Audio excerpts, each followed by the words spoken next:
Good afternoon, everybody, and welcome to our webinar about the recommendations of the Task Force on Climate-Related Disclosures and how these recommendations will shape 2018 CDP disclosures. I'm Rachel. I'm the Director of Marketing Communications at EcoAct Group, and I am delighted that we are joined today by two great speakers.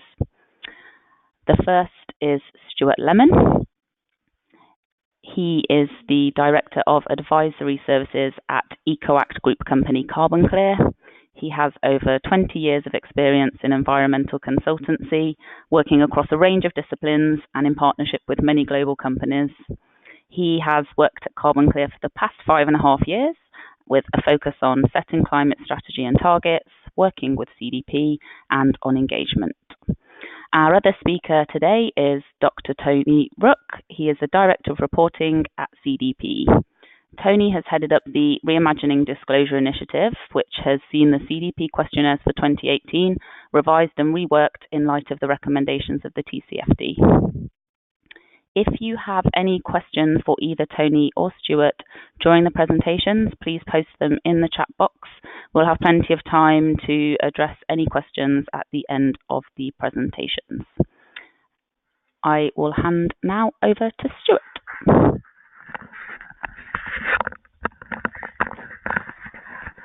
Thank you very much, Rachel, and thank you very much, everybody, for joining us this afternoon. My task over the next 10 minutes or so is to provide an introduction to the Task Force on Climate-Related Financial Disclosures.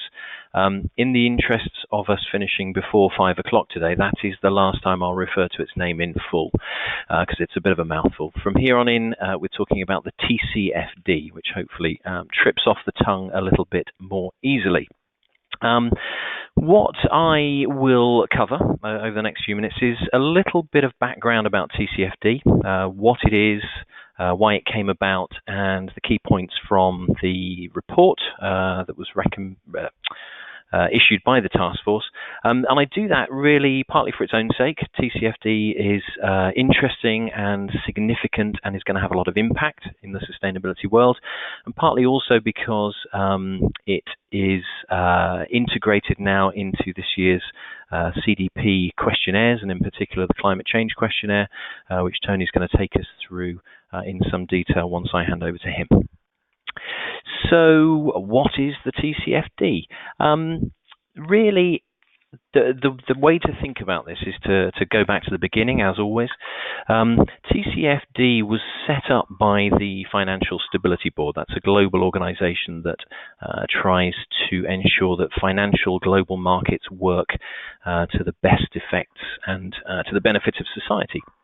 In 2015, they were tasked with providing better information around climate and climate-related risks. And that was a challenge put to them by the finance ministers and central bank governors of the G20.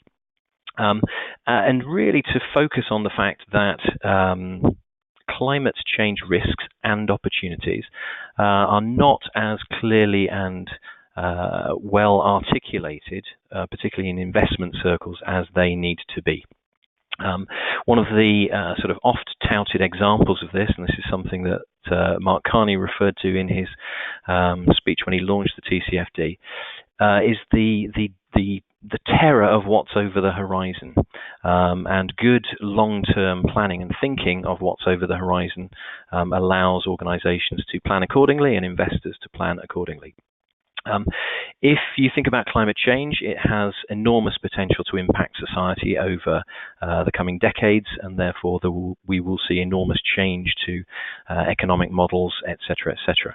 One of the examples of this, and one of the areas where you might suggest that the TCFD could have been helpful if it had been in existence earlier on, is the European power sector. If you look at the 12 largest utility companies in Europe, those that are generating electricity effectively for us to consume. In 2015, the top 12 of those organizations wrote down their assets, i.e. reduced their value in the market by 30 billion euros. That added to and has taken the total write-off of the European utility sector since 2010 to over 100 billion euros. And that's just value that has been wiped off those assets, which means that that's value that's been wiped off your and my pension, should you be investing in those organizations. So TCFD is there to increase the amount of action being taken in response to climate-related risks, and is there to promote best practice and get action going out in the real world, as it were. The recommendations are intended for all organizations, both for the financial and the non-financial sectors, but they are aimed particularly at those where annual revenues are large, so over $1 billion, and particularly those organizations that have public debt or equity, i.e. are publicly traded and therefore have investors scrutinizing them and buying and selling them on a regular basis. It also provides structure to asset managers, those people who are undertaking those assessments and looking to invest. Since June last year, the final report from the task force was issued in June last year. Since then, there's been a lot of activity. It's only 8 or 9 months since then, but we've seen a huge amount of activity. A number of corporates, around 250 corporates, have signed up to responding in line with TCFD recommendations. A number of countries have adopted and committed to rolling TCFD recommendations into their own reporting frameworks, the UK included, China, interestingly, also included in that. So we're seeing an awful lot of activity out there, and this is going to be stimulating a lot of work in the investment and financial world. So, if we move on a little bit, the key thing really to understand in terms of what we're talking about today is what does that mean for us as sustainability professionals? So I'm going to run through some of the key points of the final report from the TCFD and just try to sort of set the context around that. The key objectives for the report and for the task force were to help identify the information needed by investors. And it does a very good job of setting that out and setting the requirements out for that. The key features are that all of those recommendations are adoptable by all organizations, that they should be included in financial filings. And the idea is that they're in mainstream financial reports and that they're reported on an annual basis. Critically, that information should be decision useful. So there should be enough information at a granular enough level and forward-looking enough for investors and other stakeholders to make decisions, investment decisions on the basis of it. And the very strong focus, and the clue is in the title, is around risks and opportunities relating to the transition to the lower carbon economy. And we'll talk a little bit more about risks later on. So those are the key recommendations, and the way that the task force report structures the recommendations is around core elements, 4 core elements of information, which you can see on the right-hand side of the screen there. So the keys there are governance. That's really about who is responsible for managing these risks and ops in the organization. The strategy, how is the organization managing impacts and planning their strategy accordingly? How is it then taking the outputs of that strategic planning process into a risk management process, actually, tactically doing something about it? And what sort of metrics and targets are being used to manage those risks and to monitor the progress of those risks? As far as the sustainability world is concerned, this is, I think, a fantastic opportunity. One of the great things that we, as a consultancy, have been able to do with our work on CDP and our partnership with CDP for many years is use that as a way of helping the people we work with, who are typically sustainability professionals, helping them to engage more broadly in their organizations, raise the profile of what they do and of climate change at a higher level in the organization. Sorry. And one of the issues that this presents is that planning is still seen as a sustainability-only subject. I was talking to one of our clients the other day, sustainability director for a household name European FMCG company, and he was expressing the view that climate change has to some extent slipped off the radar. The organisations have set climate targets, they've got their climate reduction programs in place, particularly in sustainability and energy teams, but it's slipped off the corporate radar, and he sees TCFD as a fantastic opportunity to engage with all of the members of the organisation where this will sit and where it will have an impact, and to really embed climate change understanding and mitigation in the strategy of the organisation. So, if we then go to the next level of detail, within those 4 core elements of information, we can think a little bit more about what is required and what the report requires information to present. Under the governance area, this is really very much about making it clear to the stakeholders that the board is taking oversight of climate-related risks, and making it clear who below the board is responsible for assessing and managing those climate-related risks. It also stipulates and is very clear on getting sure that the board directors are ensuring that the recommendations are applied and reported on. There's a very interesting statistic I heard quoted by PwC, in fact, yesterday, talking about their annual risk survey that they do for CEOs and other board members. CEOs put climate-related risk typically, and have done for a number of years, in the top 3 risks that they see in the longer term for their organizations. If you ask the same question of the risk manager or the risk director for those businesses, it very, very rarely gets into the top 20 risks.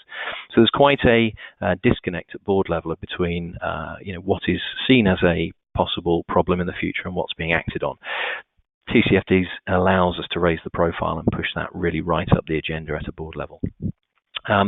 Strategy, this is really where we talk about identifying climate-related risks and opportunities, and where some of the recommendations in the report, which I'll talk about in a second, come in around scenario analysis, and particularly climate scenario analysis, and how that can be used to understand future possible outcomes, and therefore to inform strategy going forward, both in the sort of medium term and the very long term. Strategy is also there about looking at those timeframes and looking at the longer term horizons for disclosure. This, of course, needs to be relevant to the business. If you are have a very, very short timeline, I was talking to a client the other day whose short term definition for timeline is the next quarter. I also have another client who invests in very large scale manufacturing operations, tens and hundreds of millions of pounds worth of equipment. Their investment cycles are typically 25 to 30 years, so their horizons are much, much longer. So the strategy needs to take the analysis into account that's relevant and material to the business. So the next area around risk management, this is really partly about process. So what is the process for identifying risks and, again, potentially opportunities, and understanding how those risk processes are properly integrated into the business. And again, as I've said, this is an opportunity for the sustainability professionals to drive the agenda in terms of putting climate right in the middle of the business and making sure it's embedded in all the risk processes, including operations, including finance, including insurance. It may be included in HR strategy, but it could be quite significant at the center of each business. And then thinking about the metrics and the targets. So, once you've understood your strategy, you've set your risks, you've got your mitigation plan. How are you going to monitor and track those? How are you going to drive performance? There is a recognition in the work of the TCFD, and I think also Tony will talk about this in a minute, that we can't necessarily run before we walk. There's an expectation that we're not going to launch straight to everybody having done detailed long-term climate scenario analysis that they can disclose this year. So there's an understanding that in the first place, financial disclosures may be relatively qualitative. It may be that some risk workshopping's been done, some planning's been done, and some pathways have been plotted, and some ideas and identification of areas for further study have been brought about. But certainly that's what the task force is looking to see. Also, again, looking to see that governance and risk are applying in those metrics and those targets, and that those disclosures are going to be pushed through and tracked through. This isn't a one-off exercise. This is not a report this year. This is make sure you're reporting every year from now on. The final thing to say just on the metrics and targets is that the report does acknowledge that disclosure can be achieved through other non-financial reporting frameworks, and that's particularly where CDP will be important as a channel for communicating that sort of information. However, the recommendations are that they are disclosed in standard annual reports as well as just in CDP. One of the key areas of focus of the report, which I'm going to touch on now, but not in a huge level of detail, is the concept of scenario analysis. A number of sectors use scenario analysis for looking at the resilience of their business and testing their strategy. And it's a very key focus of the report that scenario analysis is part of the toolkit for assessing climate-related risk. Partly because climate-related risks are long-term, and partly because there is some uncertainty around what will happen in terms of those risks. You see on the two sides of the screen there the two key definitions of risk. The ones on the right for those people who've sort of come from a environmental science geography background are probably the ones you think about straight away, the physical risks. These are, what physically will happen to the planet as it gets warmer. Typically things like, acute events such as extreme weather events, hurricanes, floods, droughts, heat waves, etc., and then the chronic, longer-term shifts, which is to do with, areas of the coast, low-lying islands, Bangladesh, etc., becoming subject to inundation through sea level rise, areas that are currently water-stressed becoming uninhabitable because they have no water. And the idea of scenario analysis is that you look at physical risks, but also you look at transition risks. And transition risks are those that are risks with the transition to the low-carbon economy. Those transition risks are broken down into, as you can see there, the four key areas: market, reputation, technology, policy, and legal. Each of those reasonably clear to understand. If you think about technology, for instance, and you think about the motor manufacturing sector, it's one of the largest global sectors. Norway has already stated that they will only allow the sale of electric vehicles from 2025. UK government's made a commitment to do the same from 2040. That is already driving the investment and the investment decisions within the automotive sector. Therefore, this morning when I checked, Tesla's market cap was 10% higher than Ford's market cap, because they obviously perceived, even though they've never made a profit, as being a much better bet in the long term. So the idea of a scenario analysis is you take a future scenario and you model what is going to happen under that scenario. And what the report talks about is taking a 2-degree scenario as you must look at this because that's where we're going to get to, bearing in mind we're already at 1 degree, so it's not that far to 2 degrees. And then typically a couple of other scenarios a little bit further beyond that. They are usually somewhere in the 3.5 or 4.5 degree scenario. So what happens to the planet then? What will be the physical risks to your business and your physical locations? What will be the transitional risks to your operations? What will be the impact on your markets, your reputation? What policy and legal strictures are going to be in place that you're going to have to deal with? Okay, that's a very, very top level quick skip through scenario analysis. We can come back to that in the questions section if people are interested. Final point from me, really, another key output from the TCFD report is that it is aligning with other frameworks. It draws together lots of good practice and provides a very clear, robust framework for reporting, but it is linked to these other initiatives and frameworks that you see on the screen, and most of those have, since the publication of the report, adapted their own outputs so that they are aligning with the recommendations of the TCFD. Thank you very much for that. It's a whistle-stop tour through the TCFD. Plenty of time for questions later, but I'm going to hand back to Rachel now. Thank you, Stuart, for that introduction to the TCFD recommendations. As Stuart mentioned, you can pop your questions into the chat box if you have any, and we will answer those at the end of the presentations. I am going to hand over now to Tony from CDP, and he is going to run through what the recommendations mean for your CDP 2018 disclosure. Tony, you should be able to control the screen. Okay, thank you very much. I'm just checking. Can you hear me okay? Yes, we can. Okay. I don't see how I can do this. So if I just ask you to go to the next slide, that's probably going to be easier because I can't seem to have to do it myself. Thank you very much, everybody. As you briefly saw there, I'm Tony Rook. I've been at CDP now for 2.5 years. I am a technical director, which means that I'm responsible for the technical development of our questionnaires, the scoring, and also our operations of the CDP disclosure cycle and the CDP disclosure system.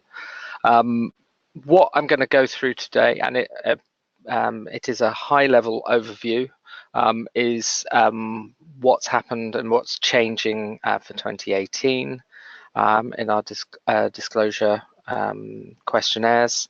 I'll also deal with some of the cross-theme developments that we've actually changed, as well as the fact that we've introduced sectors, and then touch upon some changes to the general climate questionnaire and also sector questionnaires, and finish up with some scoring as well. Thank you. The reason that we started on this journey of changing the questionnaires is there's been an increased demand from the market, as well as a twin growing body of scientific evidence ahead of the IPCC latest report release that action on environmental issues and building a sustainable economy has increased, and the urgency has increased.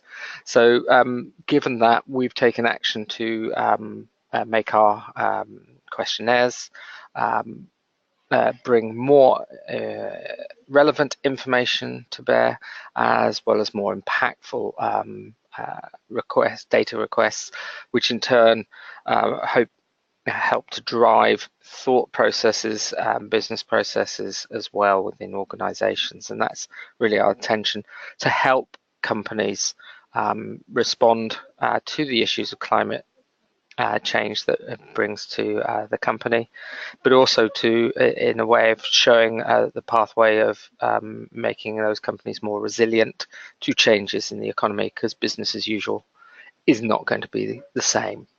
Next slide, please. So as you can hear here, and apologies, the text actually came out a lot smaller than was originally intended. We've done 3 key things across our questionnaires, and particularly in the climate change. We've introduced sectors, and in 2018 we've introduced them in 4 non-financial industries, that of agriculture, energy, materials and transport. The second thing we've done, and Simon gave us a very, very good introduction on TCFD. As he said, not just pronouncing it, but actually studying it could take all day. We've integrated the recommendations of the TCFD into our questionnaire. There are 27 questions that are TCFD aligned, and they have been approved by the TCFD Secretariat as aligned as well. The majority of which CDP has asked for a number of years, but there are one or two new things that have come in through that, and also some tweaks to where we asked for similar information, but we've actually aligned it fuller. And the third component is a continuing evolution of our questionnaire, and again, building on what Simon talked about, into less interest in what has happened historically and more into more forward-looking metrics, or metrics that give us an indication of the company's position and resiliency to those transitions that we talked about, whether they were physical or the more human transitions of market, regulatory, technology-led, and reputational. And we've also made changes, again, evolving our questionnaire, where we've tried to make our language more aligned across our themes, as well as aligning with other frameworks. Next slide, please.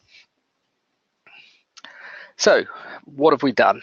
Well, we've revised our questionnaires, we've revised our reporting guidance and scoring methodologies for this to take into account the evolution. The majority of companies will continue to get a general questionnaire like they used to in previous years, although albeit with revised questions within it. But there are also some sector-specific ones as well.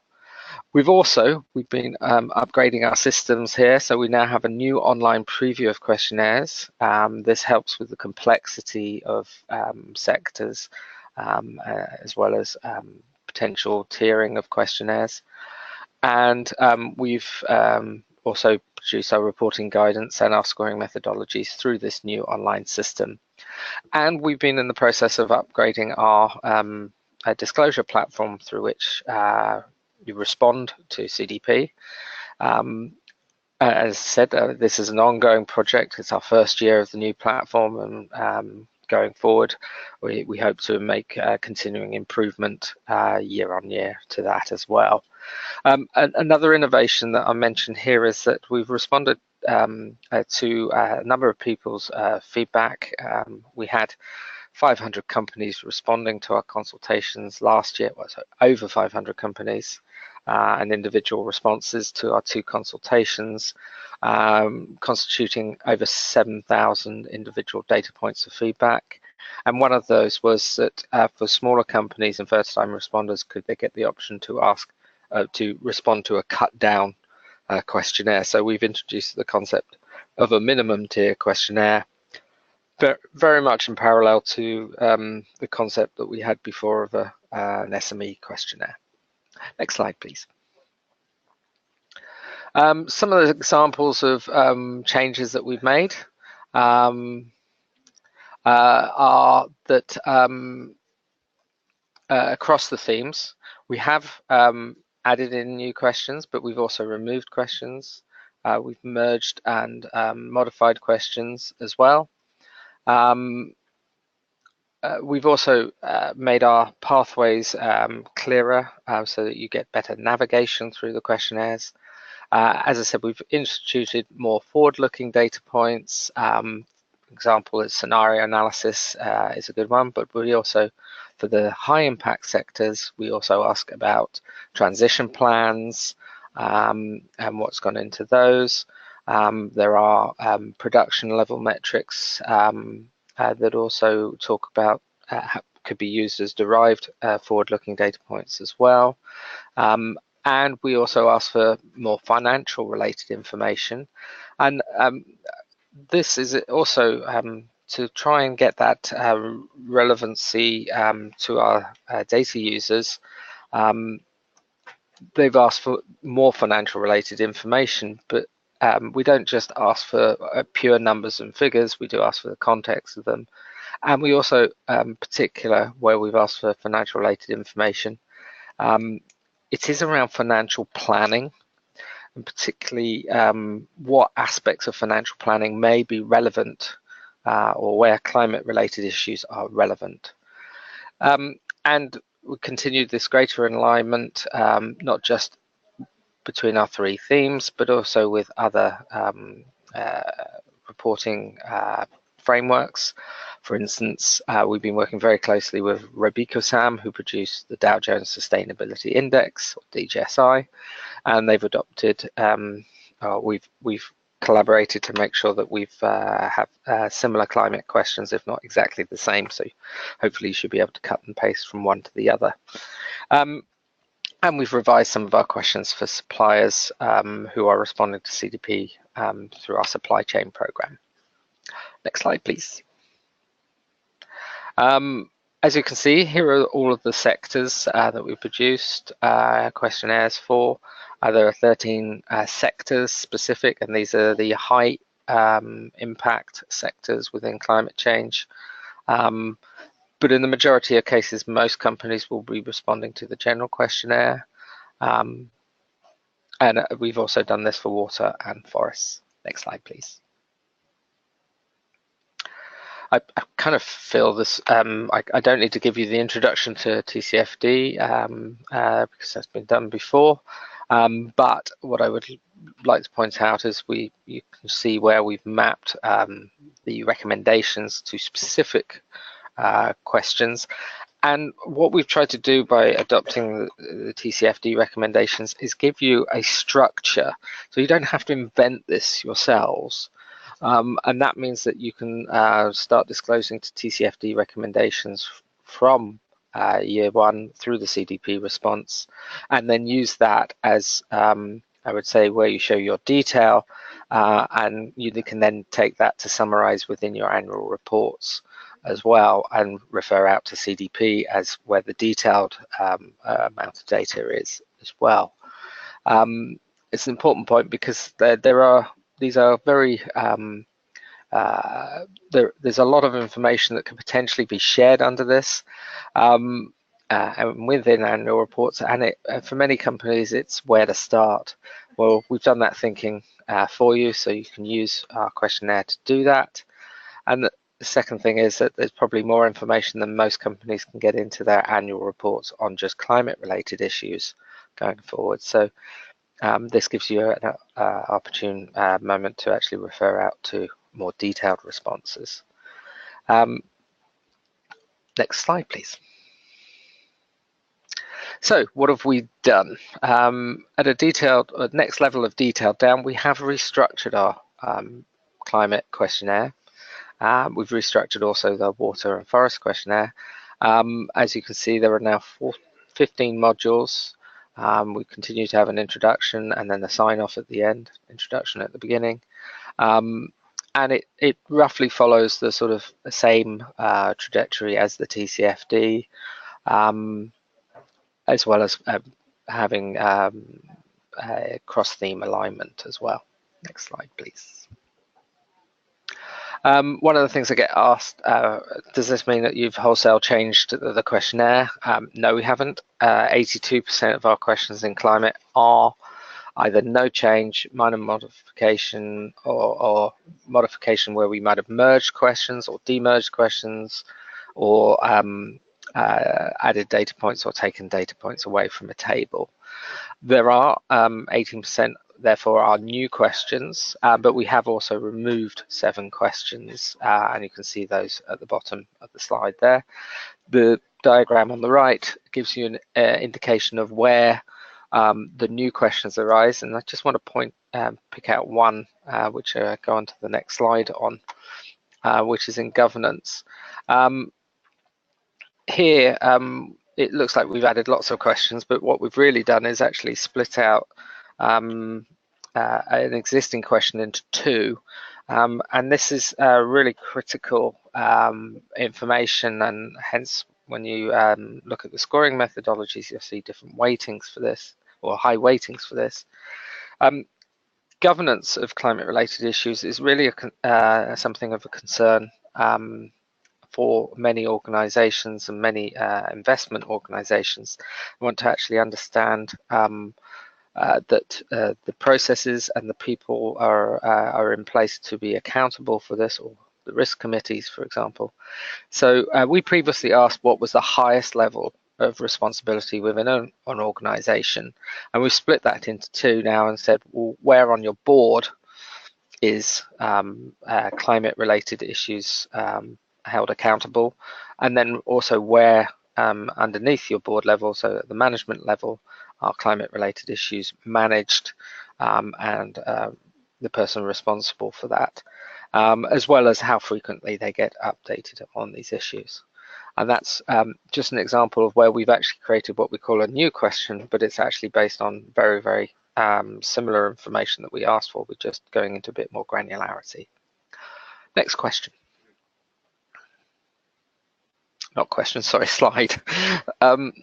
Okay, so we've also devised new sector questionnaires, and as you can see, there are 13 new sector questionnaires, and in 4 groupings of agriculture, energy, and materials.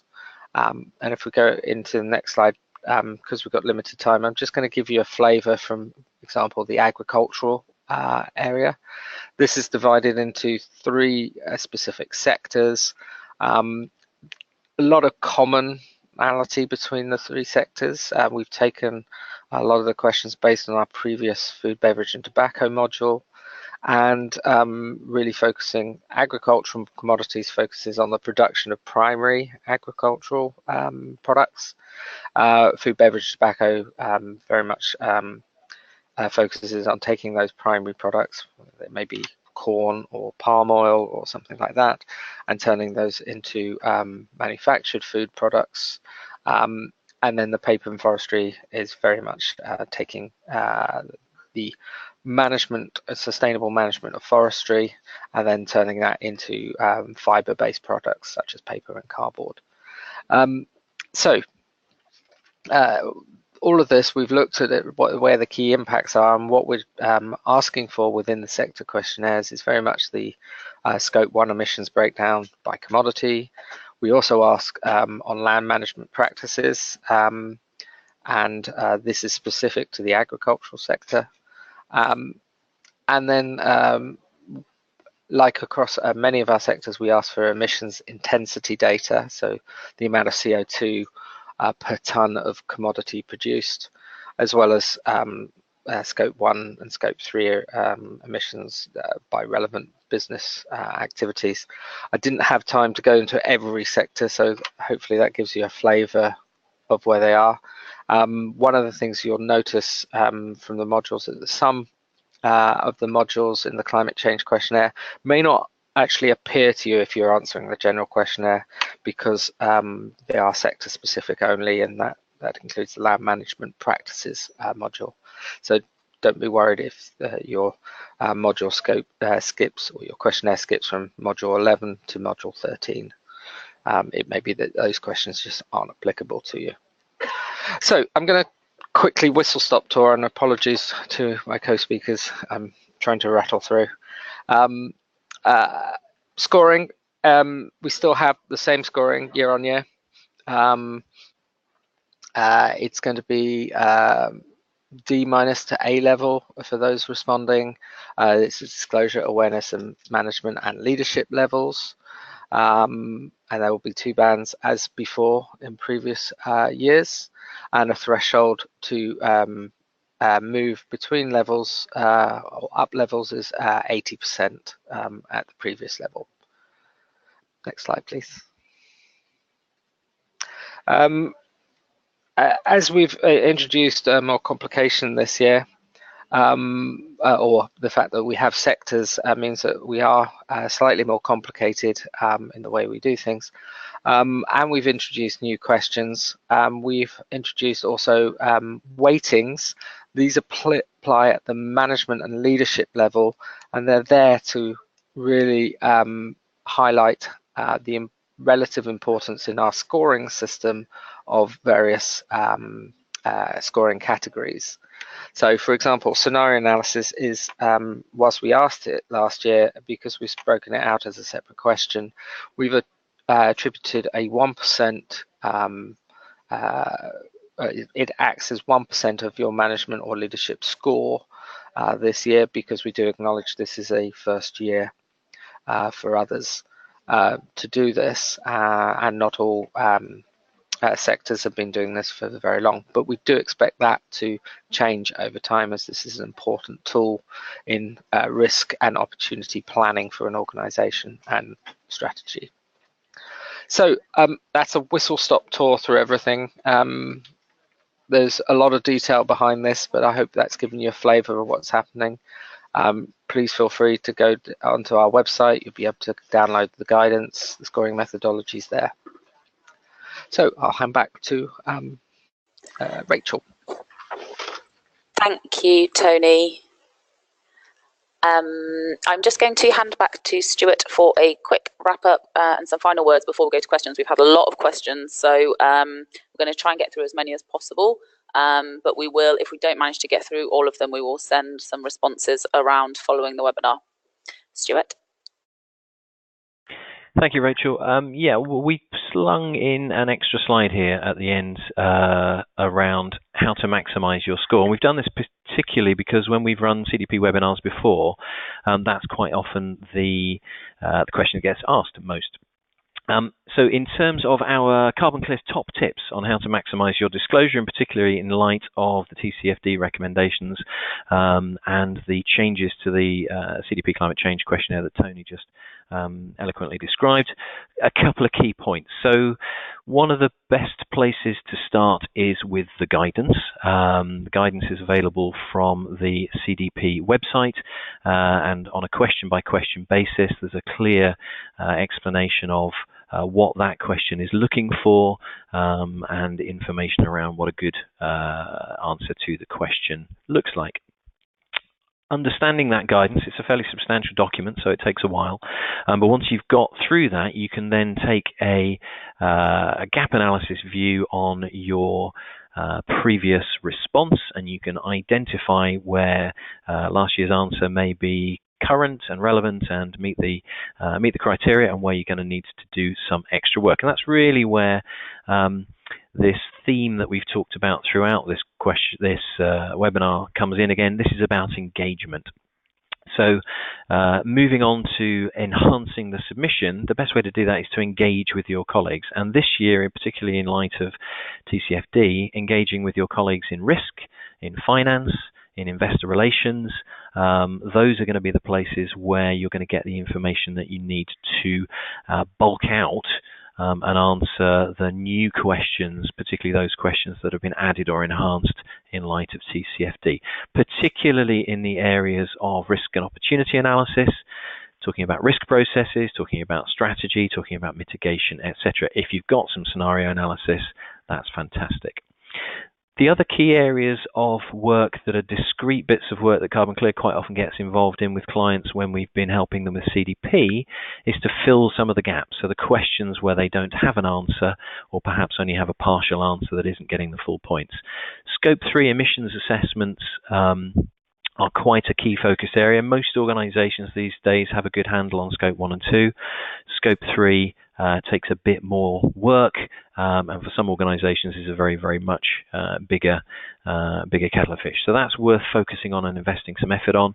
Also thinking about the move towards targets, and particularly science-based targets, doing the work there, having the rationale of matching your organizational emissions to a science-based trajectory to demonstrate that you're doing your bit and you understand what future scenarios look like, and you're going to be getting involved and doing some work there. So literally, 5 key points on where you can maximize your effort in terms of getting your disclosure up to scratch this year. I quickly hand back to Rachel and we'll go into questions, I think. Thank you, Stuart. So we've had quite a lot of questions from the audience, and as I mentioned, if we don't manage to get through all of them, we will follow up with answers in an email. We also will share a recording of this session with you after we finish this afternoon. So we've had a lot of questions about scenario analysis and scenario risk. So the first one for you, Stuart, should scenario risks include consideration of the impacts that may be had on clients? Okay, thank you. Yeah, I mean, one of the clear recommendations of the task force report is that the scenario should take into account your market. So your market is either your individual customers or your collection of customers. So you need to think about regulatory impacts on your market. You need to think about consumer preferences. As we talked already about the difference between Ford and Tesla. If everybody wants an electric car and Tesla make the sexier electric cars, then you need to understand that and the impact that change is going to have on your clients. So yeah, absolutely, what's going to happen to your market is a key part of the assessment. Thank you. A question for Tony. Are there any risks that we should consider when we're doing our CDP audit? So we tend not to be prescriptive on what you as individual companies do. And actually this year, again, responding to the feedback that we had last year, we've simplified our risks and opportunities questions. We've actually reduced them from 6 questions down to 2. One for risk, one's for opportunities. They are broken down into risk types by the same nomenclature that was used in the TCFD.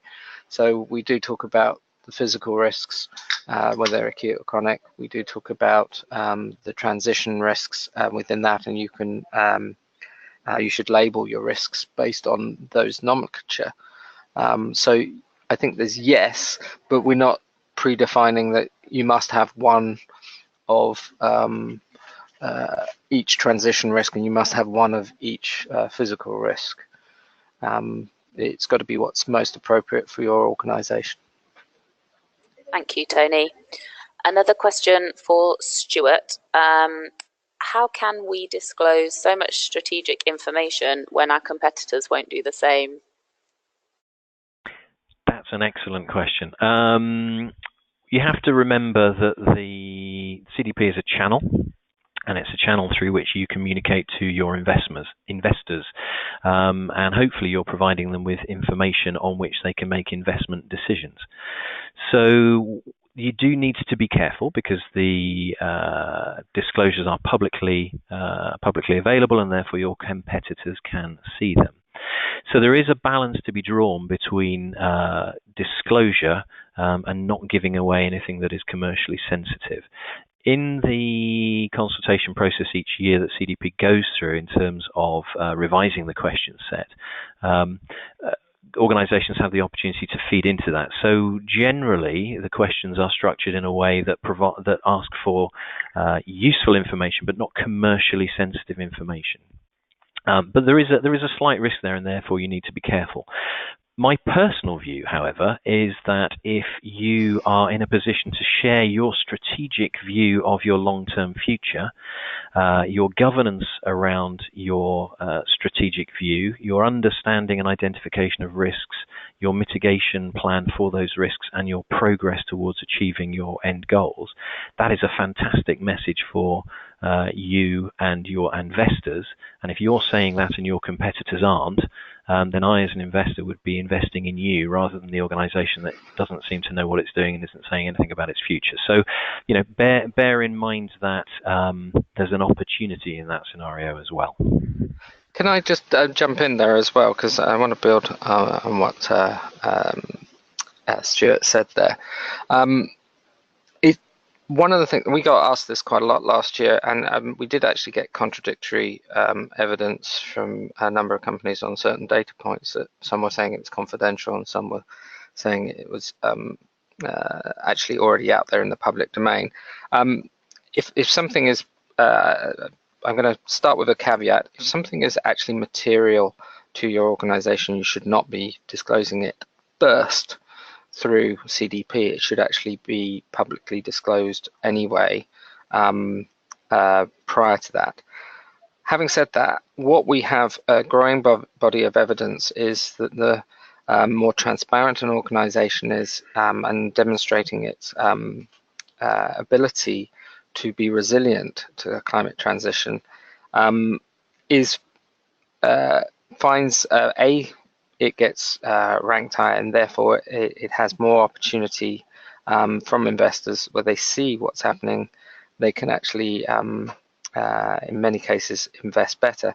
But we've also found evidence that the cost of capital to organizations is lower for those that are disclosing more fully and showing the processes that they use to govern it, but also the direction they're heading in, and particularly those that are performing the most on. And on a personal level, I many years ago put my pension into a ESG pension fund, and it has consistently over the last 15 years, but also in the last 5 years, has outperformed the market. And those are going into organizations that have disclosed more and are taking action on environmental issues more. So I think it is a tremendous value to organizations to do that. Great, thank you for that addition there, Tony. Really, really useful insight. Another question here, could we imagine a progressive implementation of the TCFD recommendations with priority put on the highest emitting countries? Stuart, do you want to take that one? Yes. I think I could chip in as well if you want to. Yeah, no, absolutely. Well, in an ideal world, I think that an implementation that's staged in that way would be excellent. I guess I default slightly back to the fact that the TCFD's recommendations are purely voluntary at the moment, and therefore there is no formal integration, implementation, rollout mechanism. But yeah, that sounds like, from an ideological perspective, that sounds like a good approach. But Tony, perhaps you can add colour to that. Yeah, I mean, they were developed and intended to be globally. Sorry, I'm getting a bit of feedback.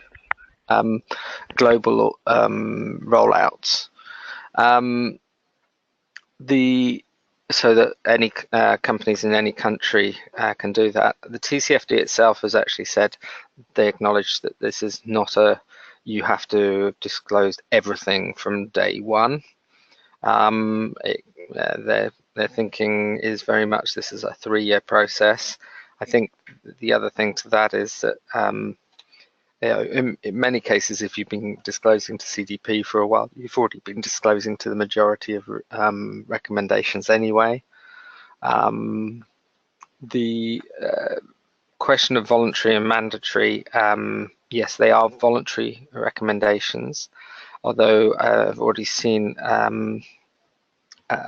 number of potential information points that suggest that if these are not adopted anyway, then there will be quite some push to get them mandated into company filings as well. So yeah, I think my message on this is better to get ahead of the game, and without sounding too self-serving, obviously CDP provides you an opportunity to actually get started on that in a way that you don't have to figure out the structure yourself. We've done that for you, and obviously EcoAct and Carbon Clear can help you in the preparation of that. Thanks, Tony. And another question for you: will we be able to see the weightings associated with each question? Perhaps you could just point people in the right direction to understand how questions in the questionnaires this year are weighted.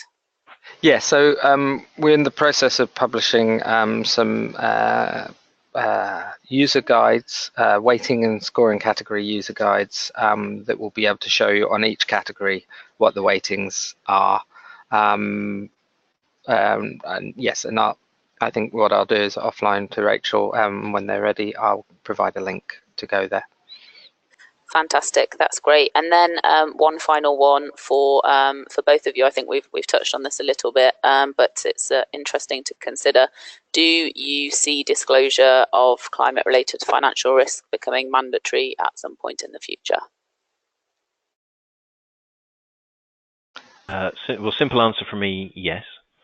Over what time scale? Not sure. Yeah, and the answer from me is yes, and I think it will happen probably in some European jurisdictions first, possibly elsewhere, but I think it will happen over time. Elsewhere, it's not just purely a regulatory decision. There's also political aspects as well that will factor into this. So it depends on the politics of the countries involved as well. But I think this will be something that over time, maybe over the next 10 years, will be universally mandatory, and probably in the next 3 years will start appearing in certain jurisdictions. Very valid point. Thank you. So we're going to wrap up the webinar on that note. Thank you everybody for joining, and thank you very much to both Stuart and Tony for taking the time out to present today and providing insights into the TCFD recommendations and what that means for CDP. As I said, we will circulate answers to all of the questions and the recording to the webinar later this week, and I hope you enjoyed. Thank you for attending. We'll be in touch soon.